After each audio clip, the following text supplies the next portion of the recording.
Batman The Dark Knight #7, written by Paul Jenkins and David Finch, art by David Finch as well. Last issue left off with Batman finding out Bane was the primary guy, and he's stronger and faster and smarter now with his new Venom thing. So, yeah. So this issue picks up, fights continuing, and Batman continues to have his ass handed to him.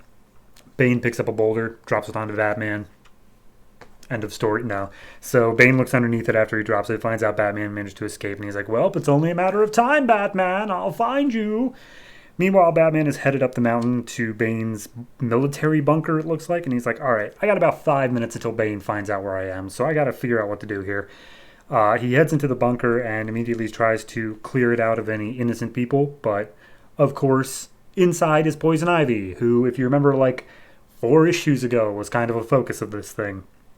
And he goes and he talks to Ivy, and he's like, hey, all right, I'm going to get you out of here because you got to go back and be in the Birds of Prey book. Also, in this book, she's green, and in that book, she's human-colored. So, a little bit of continuity there, but regardless, they discuss, like, okay, so, Bane, what's up? Can I beat him? And Poison Ivy's like, well, he's got an antidote. It's made out of, like, some certain cactus thing. He's like, yeah, I've already got the cactus things. He's like, great. Basically, the only way it's going to work is if you get him to eat it. So, good luck with that. And she's like, all right, cool. So then Batman goes up on top of a lighthouse next to the bunker as Bane's still just tromping around. And he's like, hey, Bane, I know you're afraid of me because you're trying to stop me. So, na-na-na-na-na. And then Bane just jumps up to the top of the lighthouse and starts wrecking Batman.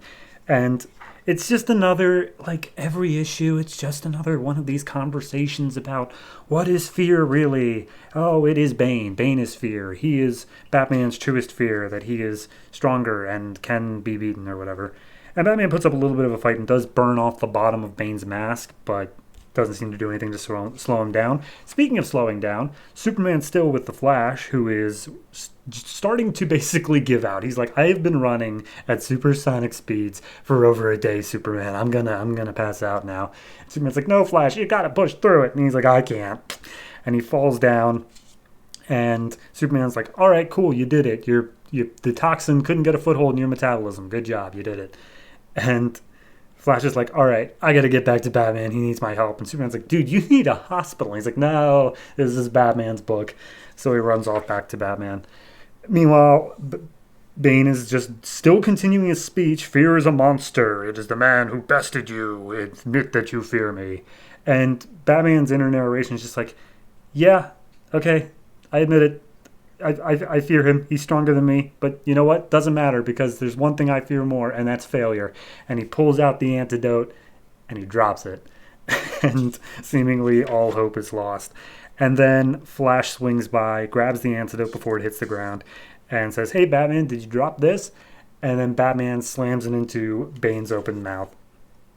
And Bane starts freaking out, and he's like, oh, how could this happen? I'm stronger than you. And Batman goes, no, you're not. And he kicks him over the edge of this cliff that he was about to throw Batman over. And of course, he hits the rocks on the bottom, seemingly killing any normal man. And both Bat and Flash look on as the tide comes in, the tide goes out, and Bane's nowhere to be seen. And Batman straight up says, he'll be back. Which makes you wonder why the super speed guy didn't just go down there and, I don't know, keep track of him, but whatever. Later on, you remember White Rabbit was a part of this story? Here she is. So the one girl, Jai, who Bruce was seeing, is taking a bubble bath, and Bruce is leaving a voicemail saying why they had to cancel their date. Meanwhile, White Rabbit comes in and it's just like, do you think Bruce Wayne knows about us? And he's like, do you think Batman knows about us? And they're both like, nah, nobody knows about us. And they touch hands and form back together into one person, because apparently she can be 2 people at the same time, and that's the twist. Who would have thought that Jai was the White Rabbit? That was totally unexpected and definitely not seeded at all throughout this entire story. So anyway,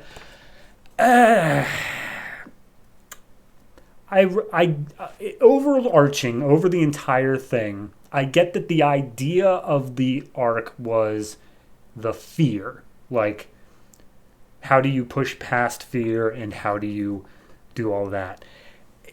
I don't feel like this ties it together. I feel like this should have been a Scarecrow arc, but then they were like, okay, but no, it's Bane. And it's like, all right, I guess.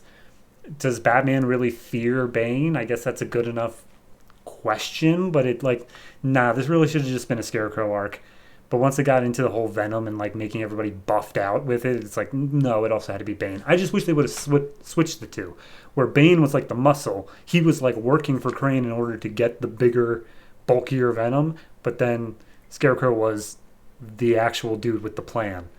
But I guess Bane's never been much of a follower, so I don't know.